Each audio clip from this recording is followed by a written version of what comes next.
No one knew who built the gate. It stood alone on the farthest edge of the galaxy, fixed in orbit above a dead star, carved from smooth stone that shouldn't have survived the void of space. It had no markings, no seams, no signs of wear, like time dared not touch it. The gate didn't respond to transmissions, didn't open for diplomacy, didn't budge for weapons. Every species that found it, dozens, maybe hundreds, tried everything. Scans, ancient language decoders, DNA signatures, offerings, even holy rituals. It remained dark, silent, lifeless until a human approached. The news hit the galactic networks like a plasma flare. Ships rerouted. Cults formed overnight. Entire research coalitions redirected their coordinates. The gate, after millennia of ignoring everyone's Alathan mystics, Krell engineers, the machine intelligence of the Varkari swarm, had finally responded. Not with sound, not with movement, but with light, a soft glow, pulsing from its center like a heartbeat. And it had done so only when the human shuttle drifted within the outer threshold. No one expected that the gate had been catalogued in the intergalactic archive for centuries. Marked as unresponsive, hypothetical origin unknown, it was older than most civilizations. The galaxy considered it just another relic, abandoned long before sapient life crawled out of its cradles. Like a monument left behind by gods no one could remember, now it was active. Now it reacted. And the one who triggered it hadn't even known what was happening. He was just a crew member. A nobody. The only human on a multi-species archaeological expedition stationed near the Oblivion Divide, a region full of dying stars, empty systems, and ancient warnings. He had signed up to manage environmental controls. Not glamorous, not brave, but necessary. He spent most of his time beneath the deck, calibrating pressure seals and rerouting water systems. The others barely noticed him. He didn't speak High Selnari or Kyvern, and certainly didn't carry the titles his companions did: doctor, scholar, specialist. He was just one of them, part of the background. But then, after repeated failed tests near the gate, after diplomats and scientists and high-ranking advocates from over 20 different species had stood before it and received nothing, the crew had more or less given up.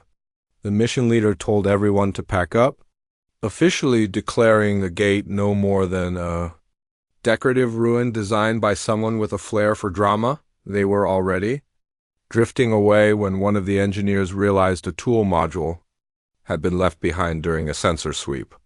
It wasn't valuable, but it was proper protocol to retrieve it. The system was already unstable enough without leaving debris floating near something that literally predated most known civilizations. They drew straws. The human lost. It wasn't supposed to be significant. He suited up, grabbed a magnetic tether, and launched from the rear airlock in a routine EVA maneuver. Calm, boring, documented live in the ship's log as ordinary retrieval procedure.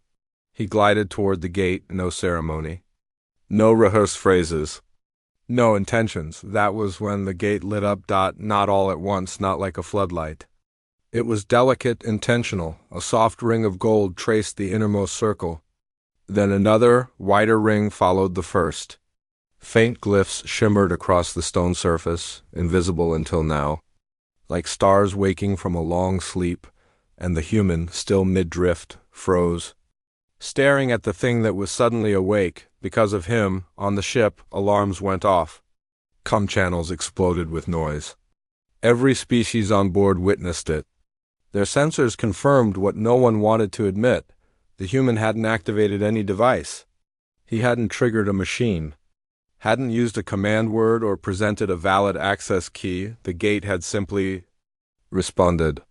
To him, what followed was chaos masquerading as science.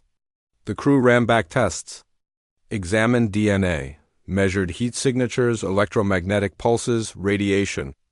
Nothing explained the behavior. Even standing precisely where the human had hovered, no other crew member caused the gate to glow. Not even a flicker.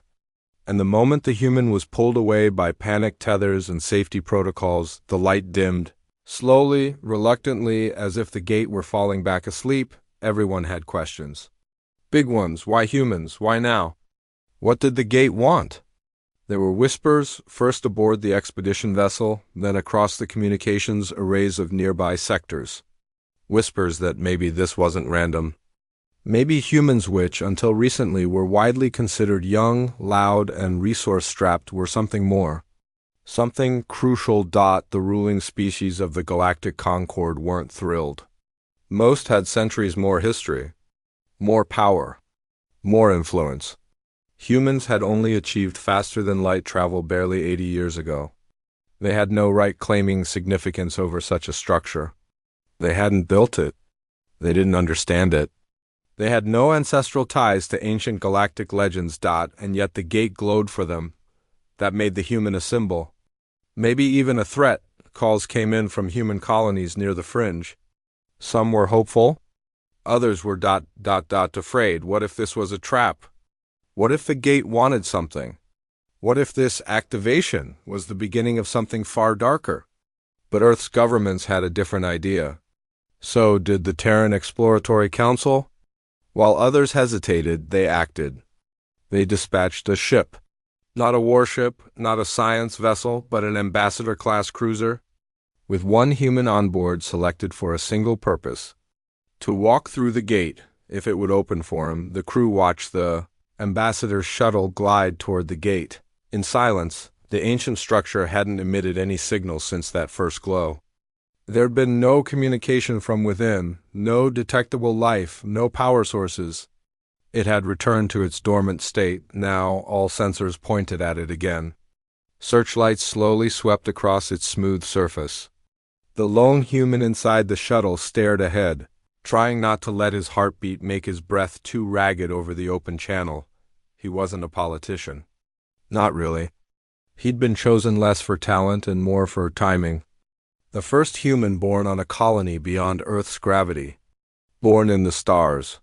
Raised between alien cultures, multilingual, quiet, unassuming, the kind of man you might pass in a hallway without noticing, and yet here he was, humanity's face. Chosen to test whatever destiny the gate held. The shuttle slowed as it entered what the scientists were now calling the halo zone. That invisible perimeter around the gate where nothing changed?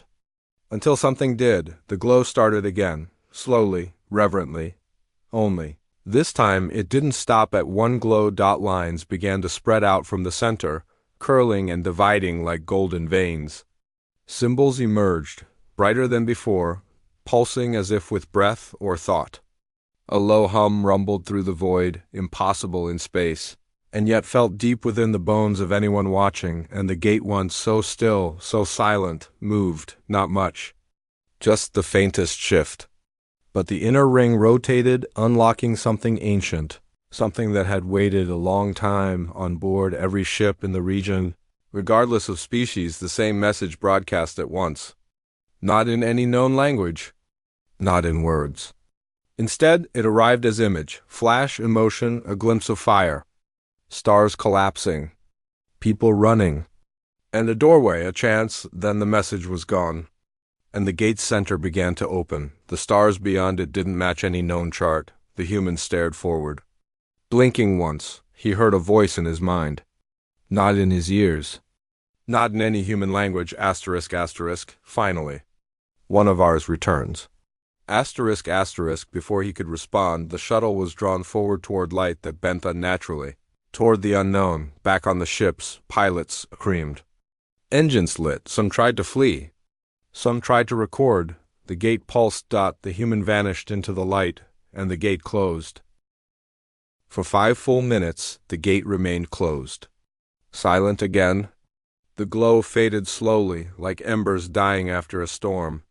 Inside every nearby vessel, people stared at the void where the human shuttle had disappeared. No one moved. No one knew what to say.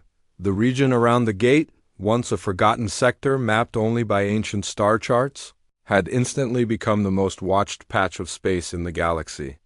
Every long-range scanner pointed toward it. Civilizations that normally ignored one another were now trading theories and surveillance data. The Varkari Hive sent a swarm of sensor probes but held their main fleet back. The Kavern Confederacy declared the system a zone of high caution. The Zalathan priests, long rulers of theological science, claimed it was a divine test, but none of them really understood what had happened. And only the humans had sent someone through. His name was scrubbed from public records minutes after he vanished. Officially, they said it was for his protection. Some whispered it was to prevent other species from using his biology, his story, maybe his blood, to replicate the event. Others thought Earth wanted control over the narrative. Maybe both were true back on Earth. The streets in major cities were full of people gathering around digital skyboards and orbital feeds. The gate had become more than news. It became something vast, part hope, part fear, a signal that maybe humanity mattered in ways no one imagined. All across the inner colonies and outer fringe settlements, people asked the same thing. Why him? Why humans? The answers weren't easy. Technologically, humanity wasn't ahead. Not even close. The Krell had energy fields that bent time. The Fora's neural lattice could simulate entire worlds inside a grain of sand. The Selnari mapped black holes with bare minds. Humans were still struggling with civil wars on outer colonies and microgravity agriculture. Their ships were slower, smaller, patched with borrowed tech. They held a seat in the intergalactic concord out of tolerance. Not respect, but the gate had chosen them, the scientists on the expedition ship. The Verity span kept combing through the data. Their first discovery was simple and terrifying. The gate didn't emit energy when other species got close. It was cold, inert, a dead thing. With the human, it wasn't just reactive. It had changed. Its internal mass shifted. Its geometry altered slightly, just enough to suggest the dimensional structure behind it had reoriented itself, which meant it was opening not just a door, but some kind of specific threshold, a gate, yes, but a gate made for someone, for him, or for his kind. The minders fought hard to keep the footage locked away, but encrypted leaks made it to the outer colonies. Clips of the glow, the hum. The final moment when the shuttle drifted into golden light and simply ceased to be. Some claimed he had been vaporized. Others insisted they saw his image distorted, ghosted walking on some alien platform just before the gate sealed up again. Everything about the gate defied known science. It rotated on an axis that didn't exist. Mass readings changed without motion. Time near it behaved erratically. Clocks within 5 kilometers showed a subtle delay. Even long-term scans of nearby stars appeared altered, as though the light reaching them had passed through some lens that retroactively bent physics. What did that mean? No one knew, but the whispers started, older ones, not just scientists now, historians, religious archivists. Dreamtellers from obscure traditions said the gate looked like something in their myths. Spiral forms that appeared in visions. Symbols etched into underground ruins, buried long before their species ever discovered lightspeed travel. One archive translated a glyph found inside a collapsed moon temple into a crude phrase. Asterisk, asterisk, the ones who were forgotten, but not gone. Asterisk, asterisk, another scroll, older. Handwritten by human hands in the temples of Japan over 1,000 years before first contact. Described a golden eye that would one day open to only those who had suffered the veiling. Veiling? Theories ran wild. Could it be that humans and the gate's builders had some connection? Something ancient? Lost? Crazy talk, said some, but Earth's deep archives told strange stories. Old cave paintings from Africa. Spiral carvings unearthed in the Peruvian highlands. Patterns repeated throughout early human art, too consistent to discredit as chance. A double helix spiral. A ring inside a ring. And a glowing circle with a human figure walking into it, arms raised to light. No one alive could explain it. The Terran Union, meanwhile, denied any direct connection. Officials urged caution. Scientists called for patience. But the military had already beefed up their presence around 2 other known artifacts labeled inactive gates near the Vesper system and the Enelon Crescent. If the first one was opening, what about the others? The tension in space grew thicker by the day. Teams raced to research everything, from the human genome to ancient languages to gravitational anomalies. Religious groups within the human sphere began holding public vigils for the returned one. Others called it a dangerous mistake to have ever approached the gate. Some predicted doom. Some prepared for revelation, but none of them could reach him because inside the gate, the shuttle's signal was gone erased from all known spectrum bands the moment it crossed the threshold, until it came back. 6 days after entry. Brief and distorted, an encrypted feed reappeared. Scrambled, pulsing, full of static, but undeniably real. His voice, shaky, distant, almost not human. See me. I can't tell if this is time or thought. I'm standing on something ancient, older than stars. Maps in the sky change every hour. Something is watching, then the line cut. No coordinates. No visual.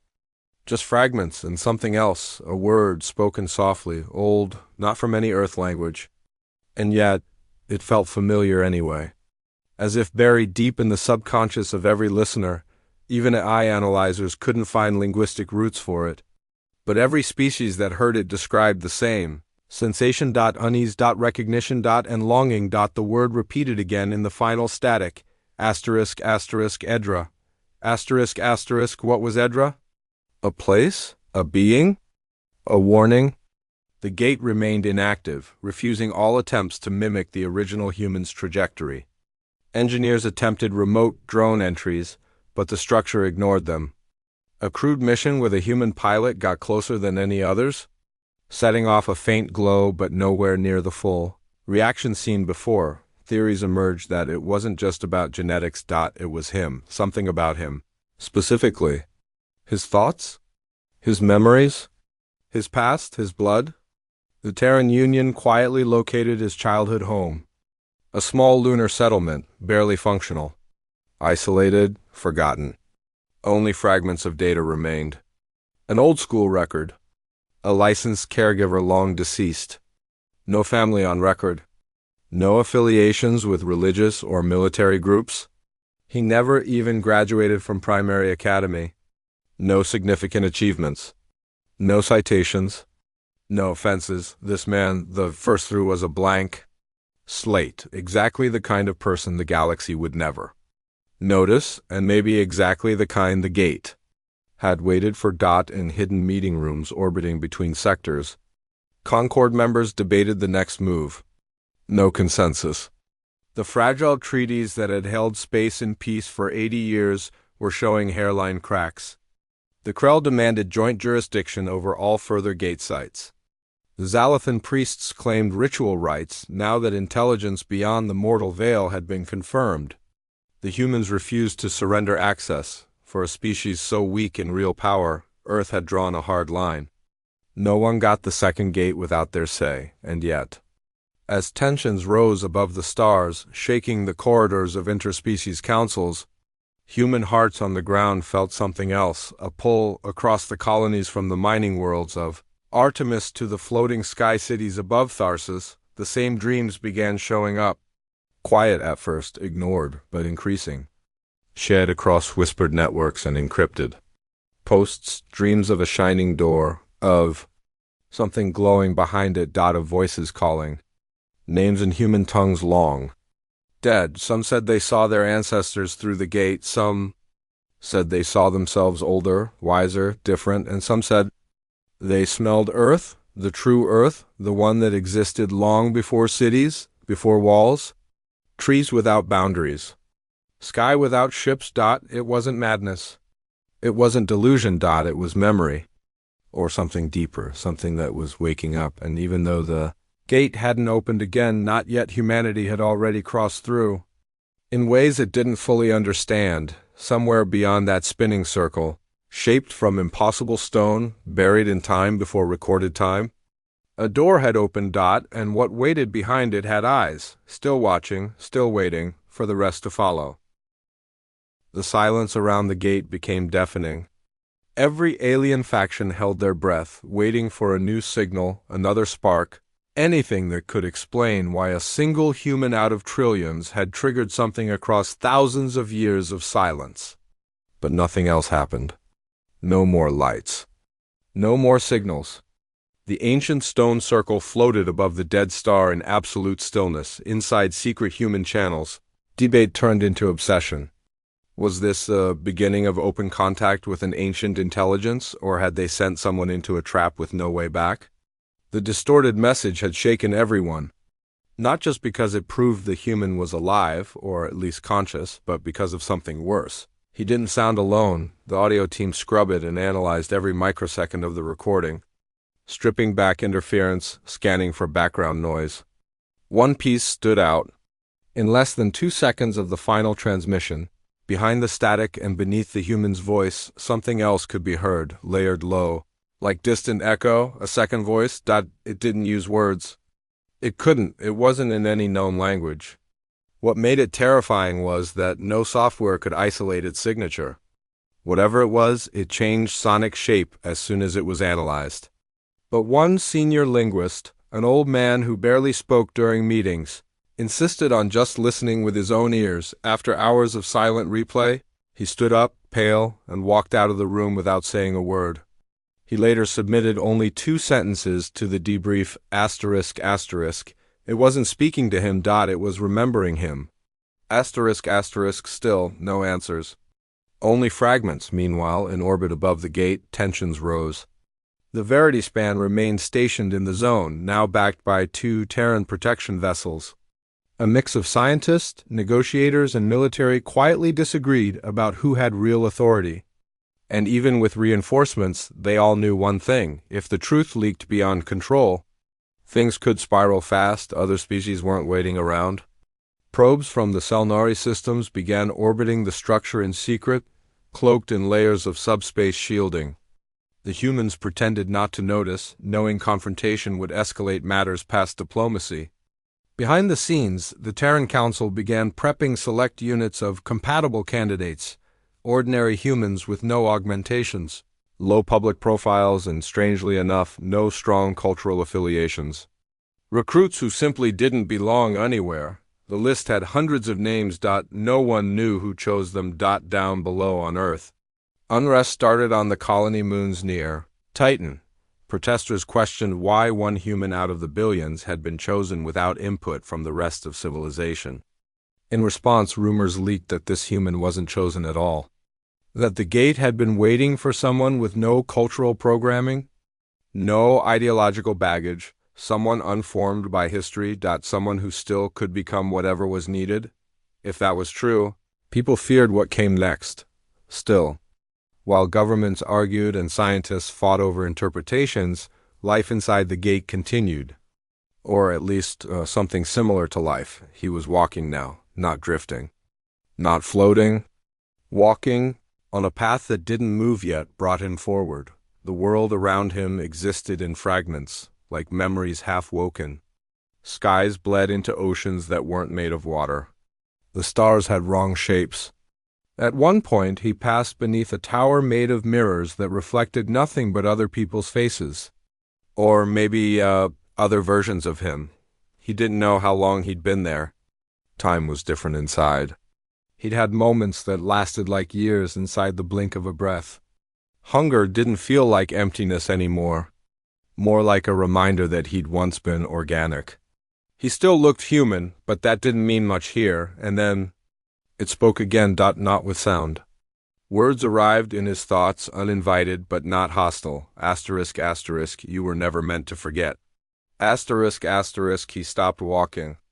The path kept going and vanished behind him. ***, where am I? ***, he thought at it. Or maybe said. It didn't matter. ***, a threshold. You called what was left of us. Now we call the rest of you. ***, he didn't understand. But as the voice echoed again, a light opened. It was not just in the distance, it was behind his eyes. Memory? He wasn't sure. But he saw Earth again, not as it was now, but as it once was. Before cities. Before names. Before walls. And even stranger, he saw things that weren't human, tall silhouettes. Strange hands. Bright eyes with sadness older than oceans. Standing among early humans, teaching, watching, protecting. Something. Then leaving, not like conquerors, but like parents shutting the door, hoping their children would forget for a while, long enough to become something more. There hadn't been extinction.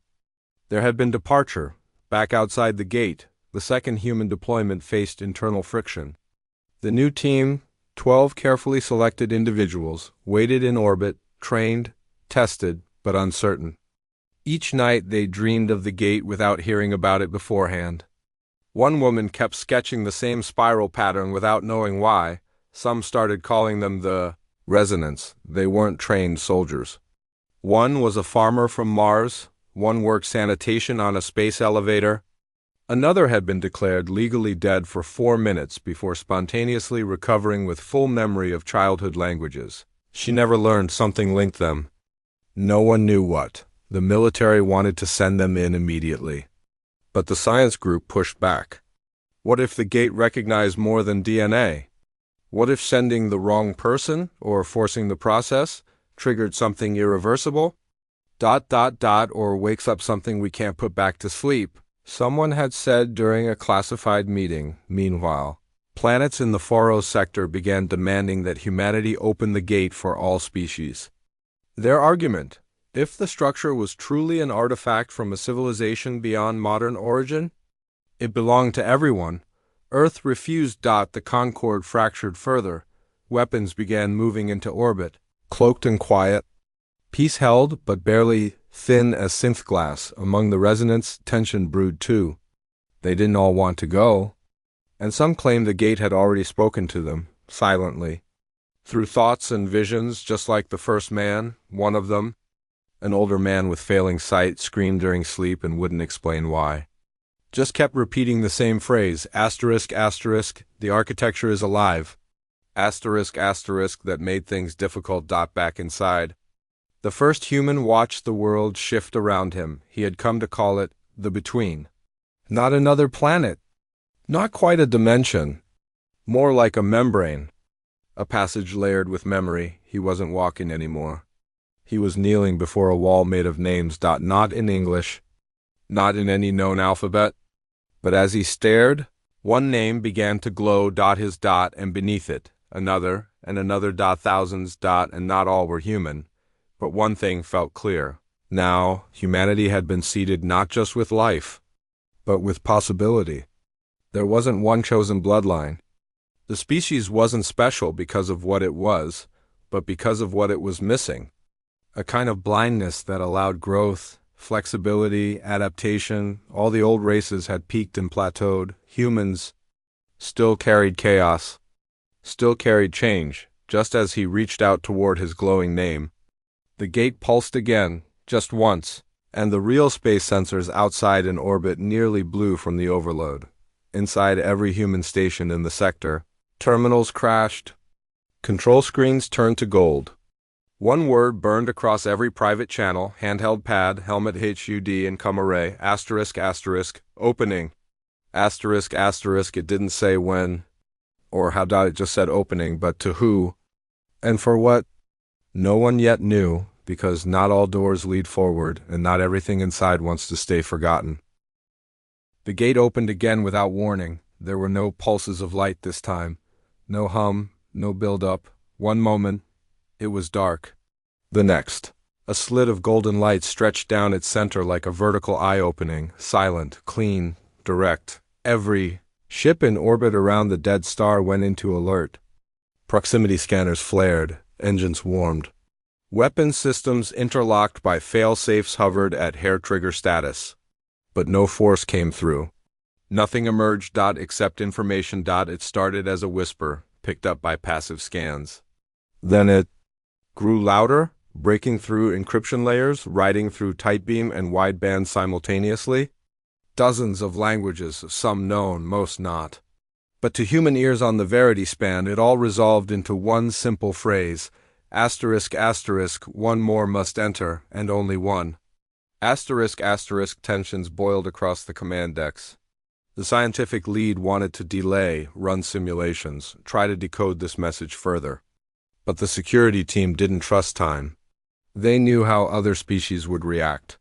Already, Solnari fleets were closing in on the system's outer edge. Something had shifted. Instinct kicked in. This wasn't going to stay contained for long. The resonance prepared in silence. Each of the 12 had changed over the past weeks. Subtle changes at first, sleepless nights, shared visions. One woman stopped speaking entirely and began writing patterns across every reflective surface she could find. One man burned all the clothing he'd arrived with and now sat for hours staring at the gate, saying nothing, but the one chosen to go next wasn't picked by committee. During a maintenance cycle just before the gate's second activation, one of the resonance and unlisted technician assigned to service the secondary capacitors walked straight into the launch bay without speaking, suited up, and entered the airlock. She didn't respond to attempts to stop her. She didn't ask permission. She didn't wait. The outer airlock opened, and the gate widened, a slow breath. A pulling tide. She drifted in like a feather to fire, and was gone. Command was furious, chaotic, but even the harshest voices wavered when the gate's light faded again. Not with resistance, but a final, deliberate closing motion. As if it had accepted her, back in the between, the first human felt it immediately, like a ripple in the air around him. He looked up at the night sky. A second presence now. Another heartbeat, not far. The world flickered with imagery unfamiliar to him, rivers of thoughts that didn't belong to his mind. Someone else had crossed. He wasn't alone anymore, and neither was she. She had landed differently, not walking, not standing. She had arrived mid-air, landing in a shallow pool made of something like mercury and memory. No pain, no fear, only the sense that she had known this place all her life. Without ever naming it, a figure waited on the other side of the pool, almost familiar. Almost human. Its face shifted like flowing ink, morphing into countless shapes, some she knew from dreams, some she couldn't describe aloud if she tried. But its voice was steady, low, ancient. "You are late," it said. She didn't respond with words. She walked forward from orbit. The humans kept monitoring for any trace signal, anything that could confirm whether the two inside were alive, awake, or even reachable. Nothing. The gate had returned to its closed state, quiet, still, but something else changed. The Verity span suddenly picked up. Energy readings from the gate, not directed inward but outward. The structure was generating a slow, building field across the surrounding void. Low-frequency pulses that bent space ever so slightly. A pattern. A net. And within 2 hours, ships above 7 other dead gates across the fringe sent word they'd begun glowing. Whatever force was governing this wasn't just waking up in one place. It was spreading, coordinated, conscious, and dangerous. Inside the between. The second human met the first. They didn't speak in the normal way, but they knew each other instantly. Without needing names or stories, they were mirrors. Not identical, but cut from the same forgotten shape. The first time their eyes met, something deeper opened between them. They saw what this place truly was. Not just a test. Not just a doorway, but a memory, a map of every civilization that had either their past or failed. And humanity? Humanity was walking a blade so thin it dripped with potential collapse. The gate wasn't showing them the past. It was showing them the default future. A cloaked extinction. Wearing the face of triumph, they saw cities of glass shatter under skyborne fire. Not alien, not foreign, made by human hands. They saw once great ideas become religions, then weapons. Empires rooted in desperation, hope turned into currency. Unity devoured by control. Everything that waited for them, if they didn't change. And then came the visions of others. Species that had come before, some now gone, some hidden beyond what the between could reach. All had stood here once, at the gate, at the threshold. Chosen, allowed to step forward. Not one passed, because each in the end brought what they were most proud of, their power. And none brought what was being asked, their humility. The shape-shifting entity guide, keeper or maybe witness spoke again, ***, you come from blood unmade, your kind refuses stillness, so you are given a chance the others weren't, *******, why? ****, she asked. ****, because you do not believe you deserve it. Inside orbit, chaos bloomed. The Solnari ships arrived first, demanding access to the gate, triggering defensive maneuvers from the Terran patrol vessels. Then came the Krell, then the whispering. Threat of the Varkari swarm broadcasting an eco-fail message, a looping warning across all known languages. Asterisk, asterisk, the fractal seal breaks, the spiral returns. Prepare the host, asterisk, asterisk. No. One knew what it meant, but something in the tone made every admiral on every ship lock weapons in silence and hope they wouldn't be forced to use them. 17 gates now glowed, each syncing to the same harmonic pulse, codes that bent light into memory, keys unlocking forgotten neural patterns inside human minds. Across the colonies, dreams turned violent. Sleepwalkers climbed towers swearing they could see the real stars at last. Children drew perfect spirals without being taught. Psychics collapsed screaming at empty walls, claiming someone was finally speaking back in the between deeper now. The two humans stood before a third gate, a door within the place beyond the gate, and what lay behind it pulsed like a heartbeat made of sunlight and storm. The moment the woman laid her hand on it, the whispers returned not just in the room but across all the gates, the word again, asterisk, asterisk, Edra. Asterisk, asterisk, only this time there was more. Asterisk, asterisk, the failed ones wait beyond. But one may return and tip the scales. Asterisk, asterisk, return to where? To Earth? To the galaxy? Or further? The two humans turned to one another. They understood now. The gate wasn't just testing them. It was asking if humanity was ready to become more than itself or fall like the others who had stood here before. One could return, one must stay. Neither knew which choice would end them, but as the second gate pulsed and lit across the stars and every fleet braced for war, the countdown started to a choice no one had time to prepare for, because the Edra weren't just watching anymore. They were remembering, and they were waiting for humanity to make the one decision that mattered, step forward, or repeat the forgetting, and time was running out. The third door within the between stood tall and silent, glowing faintly with the pulse of something deeper than light, something alive. The two humans stood before it surrounded by echoes of civilizations that had come before them and failed. They could feel billions of silent watchers, not physical beings, but the remnants of memory, intelligence etched into the fabric of this place. It wasn't fear they felt. Not exactly hope either. It was something heavier.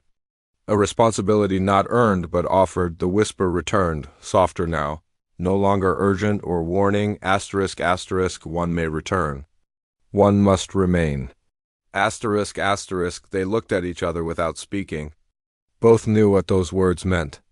One of them would carry what had been learned back into the galaxy, to Earth, to the colonies, to the chaos now spinning toward conflict.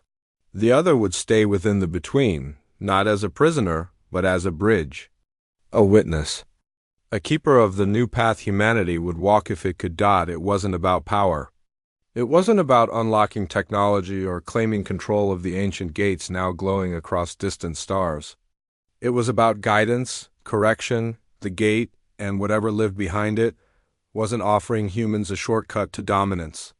It was handing them a mirror, a chance to avoid the collapse that had ended so many before. They didn't argue over who would go. The man, the first who came through, had felt the weight of the between for too long. He wasn't broken, but he wasn't the same human who had floated into this place by accident. He had learned what needed to be seen. His questions had found answers, and now more than anything, he understood that his task wasn't to return. It was to remember for all time. He nodded to her, and she stepped into the light. The door opened not with fire, nor a blinding flash, but silence. The kind of stillness that came just before home after a long, disorienting journey. She walked through, on the other side, aboard the Verity span, all systems shut down at once the moment the gate flared open.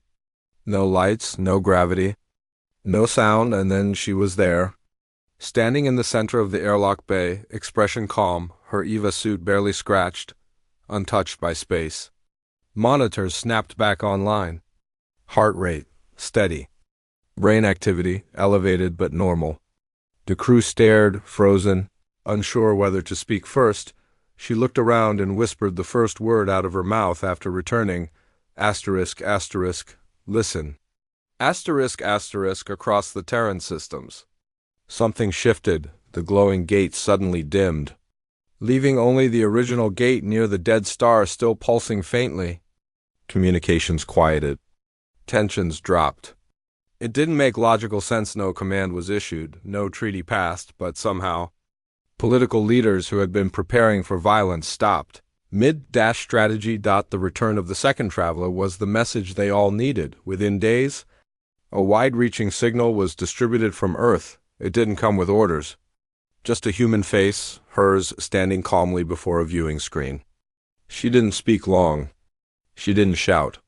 She told a story, a simple one, of what waited within the gate, of the civilizations that had come before, not in glory but in silence. She described the between, not as a weapon or a technology to control, but as a memory space, a reflection of long-forgotten paths. Paths not meant to dominate but correct. She told them the truth. Humanity was not chosen because it was worthy or ready. Humanity was chosen because it still asked questions, because it was still trying, because it still doubted itself, and in that doubt was the seed of a future that didn't repeat the forgetting. Not everyone believed her. In fact, most didn't, but they listened. That was enough. Over time, the council restructured. The concord fractured, yes, but not into war, into conversation, into new coalitions. Meetings were held not about claiming the other gates, but about learning from them. The ancient structures became classrooms, not doorways. Humanity wasn't granted control. It was given something better, awareness. On board the Verity span, the resonance disbanded quietly. Some returned to their colonies. Some stayed and helped construct observation units around the original gate, meant only to study, not engage. The woman who returned became more symbol than leader. She refused rank, declined power. She merely answered questions when asked, and always with stillness. As for the man who remained behind, he wasn't lost. A small transmission began feeding into one of the quiet channels Earth's listening posts had built near the dead star. It came once a week. A short phrase, never longer than a sentence. Nothing threatening. Just reflections, thoughts. ****, you're closer now. *******, the past doesn't own you. *******, they remember still. So must you. ******, you are not alone. *****, no one could confirm where the messages came from. They didn't match any modern codec, yet still translated perfectly in any language that read them. Quietly, humanity changed. Ships still flew. Nations still stood. Arguments still happened. But there was a thread of consciousness beneath all of it, an understanding that something larger had once watched from the stars, and that maybe they were still watching. Or maybe waiting. On the lunar outskirts of Earth, a small temple was built, not to worship the gate but to remind. No icons, no priests. Just a name etched into stone from the deepest quarry on the planet. ****, Edra. ****, children came and asked what it meant. People told them different stories. Some believed it meant memory, some the ones before, some simply said truth. But all the interpretations held something in common. A sense of continuation, a respect for the journey ahead. The other species watched humans with growing curiosity. Not distrust, not submission, but something closer to caution wrapped in wonder. The arrogance that once marked humanity's early steps into the stars had faded, slightly replaced with questions. And questioners had always been the rarest and most dangerous of minds. Years passed, and once, during a solar alignment near a forgotten moon in the dorsal expanse, a Krell envoy found an unmarked structure built into the rock wall. It wasn't ancient. It was new, human-made. Inside, etched with cold precision across the walls in a loop of silver text, was the same fragmented message that had haunted deep space decades before. ****, the fractal seal breaks. The spiral returns. Prepare the host. But this time, another line followed new. We are the host. We remember now. Some saw that as a threat, others a promise. Humanity never claimed the gates, never conquered the between. But it was never about control in the first place. was about rewriting the course before it. Collapsed again, the story of the gate didn't end with weapons or victory or some revelation that explained everything.